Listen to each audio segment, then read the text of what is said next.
Hello everyone. Welcome to Lorenzo Data Solutions. My name is, just a moment. My name is Anipe Abraham, SAP SuccessFactors Consultant and Corporate Trainer. So before I continue to say anything in this episode, I want to say one thing. This is my own view or opinion and doesn't represent anyone. So today I would like to explain about the latest release updates for Employee Central H1 2024. So since it's a time for us everyone to understand about some of the features which are very important for every SAP SuccessFactors Employee Central consultant to review them and to adopt these changes in the system according to the you know functionalities that are required that we should enable. So the first of all, let us try to understand about the release schedule. The preview release on April 19th, 2024, which is already done. And now the production release is May 17th, 2024. So here in this blog, I have included some of the important updates. So let me try to explain to you one by one. The first update is SAP has included one of the functionality like adding the transport bundle in Employee Central. So we have something like op cycle event batch object. There is an object called op cycle event batch object in manage data and in a dynamic group filters. The dynamic group filters, you will see it in the manage business configuration. So now, SAP added that instead of adding manual configurations for certain areas, now in the manage data or even in the dynamic group filters in the manage configuration UI, so the transport bundle that is enabled added with this release so that you can transport to the targeted system from the source system the functionalities that you wanted. So the first thing is op cycle batch event that you can do it through a managed data. The second, the add transport bundle is added in the dynamic group filters in the manage business configuration. So SAP made this enhancement in order to eliminate the configuration efforts in the target instance. Right. So what are the configuration requirements to enable this functionality? The first thing is in Admin Center, you need to go to the configuration transport center, and then you need to enable access to transport configuration permission. Now, I would like to show you that how the op cycle event batch looks like in the managed data. Here is a screenshot that everybody can see. In the managed data, you can see the object op cycle event batch, and then you will see that all the event batches that are already configured and that you wanted to transport to the the target system. And you can see here in the under the take action drop down, add to transport bundle, right? The second functionality with this release, that through dynamic digi filter, we say that dynamic group filters in the manage business configuration also, you can see under the take action drop down, add to transport bundle. So earlier, before this release, if you go to the op cycle event batch, you don't see that transport bundle update, and also in the digi filters you don't see this. So now with this, whatever that you want to transport the data for your op cycle event batch data and the digi filter configurations, you can easily transport to the target instance. So now the first thing is there is no manual effort is required to enable this functionality in the system. So as of May, based on this preview release, on the production release, the May 17th or maybe April 19th, these features are available automatically, because it is a universal feature and there is no manual update is required. And this is one of the update that you will experience it if you are experienced employee central applications. Next update is, this is also very important feature that I would like to explain. The second thing is address type head in employee central address information. See what happens, right? Most of the time, if you go to the people profile and then if you just go and update the address information for the corresponding employees from different countries, there is a possibility to maintain inaccurate data. Now, with this address type head and address validation services independently, it helps you to maintain the accurate address data.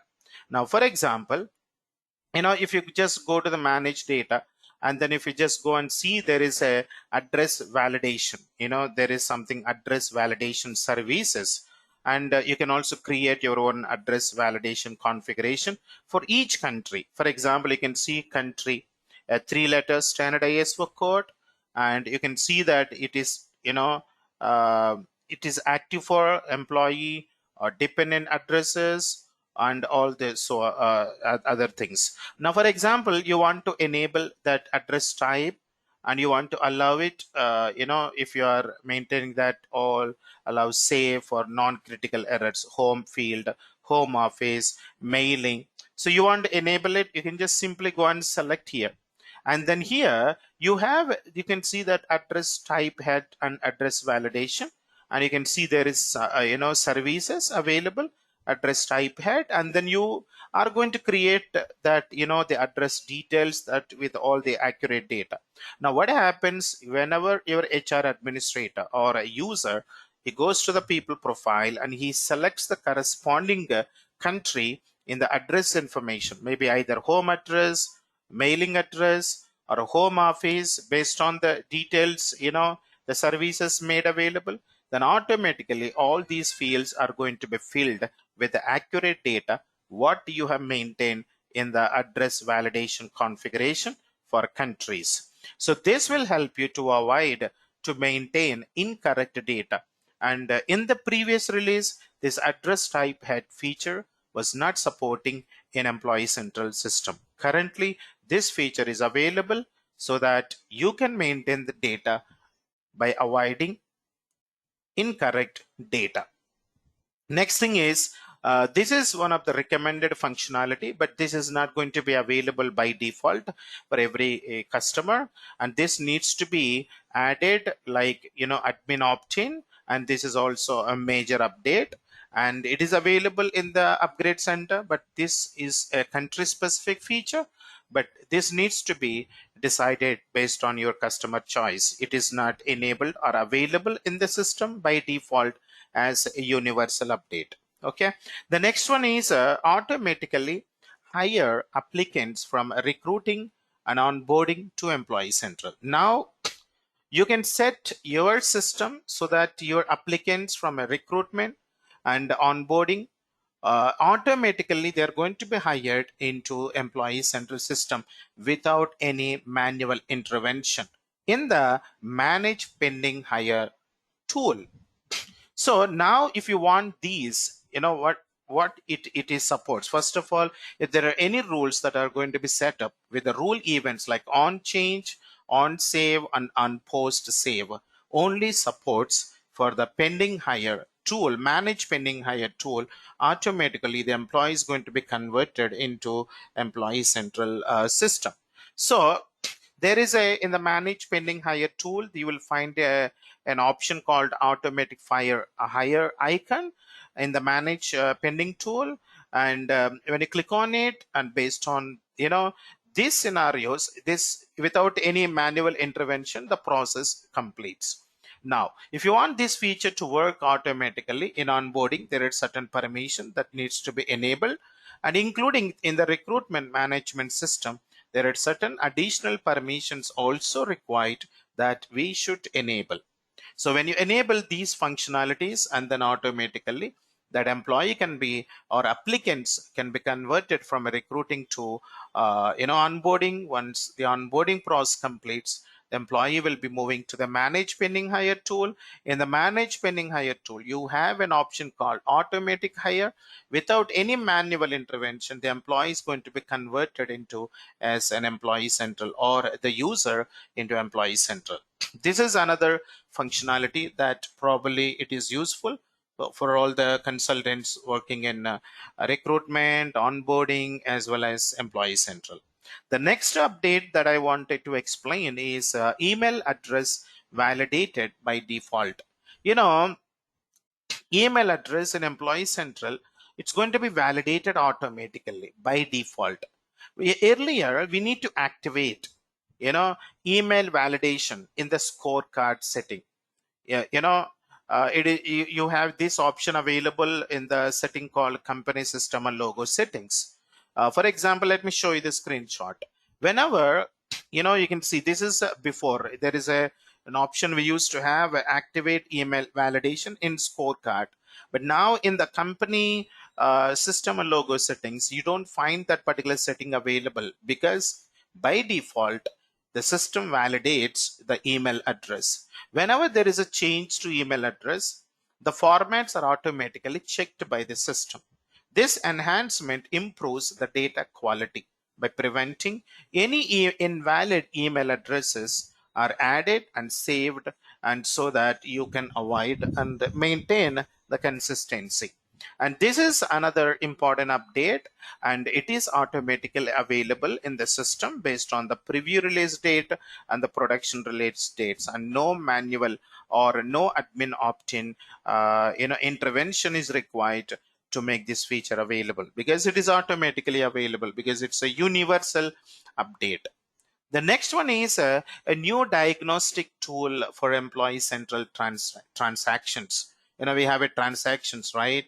Like employee self services, for manager self services, hire to rehire, like, professional life cycle of an employee. This diagnostic tool in the system helps you to improve the configuration issues with the HRIS elements in workflows, as well as the data you're going to save in MSS and ESS, even when you're going to hire an employee, maybe hiring, promotion, transfer, rehire, any kind of transaction. So now you know that the data what is maintained in well, let us say job information, that it is an effectively dated entities. That means whatever the changes that you are going to make over a period of time, the system stores the historical data between the dates. Now you have an option like edit history and or take action options. Let us say in the job info portlet in the people profile. Now this diagnostic tool provides a separate section for workflow details in HRIS elements, as well as country specific HRIS elements.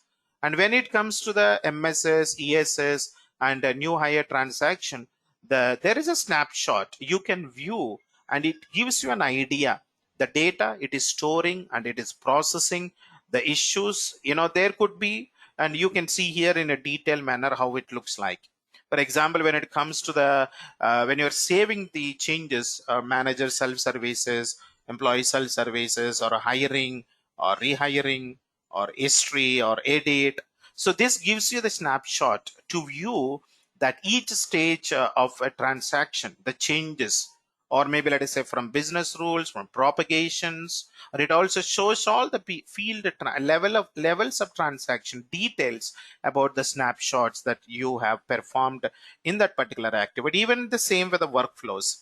Now here is a screenshot that if you go to the admin center, if you just search the name as a diagnostic tool, and it will give you that all the snapshot information. For example, if it is for workflows, and you can see that who initiated it, or email notification for whom it has been sent, and approver one, or email notifications that CC role, and step 2 approver, and etc. Earlier, this is how that the snapshot looks like. Here is a screenshot, and you can expand it like job information, portlet, compensation information, whatever the transactions that you have taken, and then you'll be able to see the snapshot for all the details, the historical data, edited data, or workflow data, and everything can be seen in the diagnostic tool. So this is one of the wonderful feature, and I'm sure whatever I have covered here, and hopefully it is helpful for everyone who goes through this short video. And thank you so much for watching this video, and let us see the next time with another topic. Thank you once again. Bye everyone.